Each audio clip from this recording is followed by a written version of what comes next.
দাদা বাড়ি নানা বাড়ি হাতিয়াই ছিল বলে হাতিয়াই আইসা পরে এমপি হয়েছে, এমপি হয়ে হাতিয়াকে লুটপাট করে চলে গেছে। এই আমাদের হাতিয়াই মরহুম কালাম সাহেবের পর থেকে যে কয়েকজনই আসছে প্রত্যেকেই বইঙ্গা।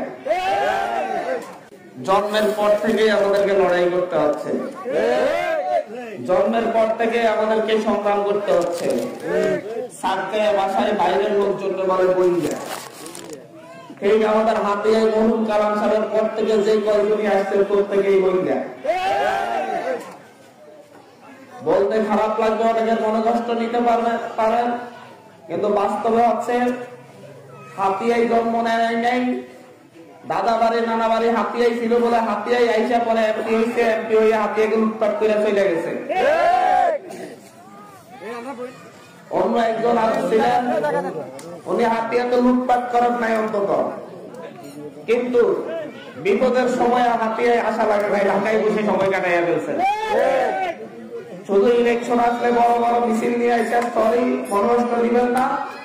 তারপরে বলতে হচ্ছে যদি বিপদের সময় দুঃসময়ে হাতিয়ার মানুষের পাশে দাঁড়াতে না পারি, তাহলে ইলেকশনের সময় কেন এত গণজোয়ার আশা করে?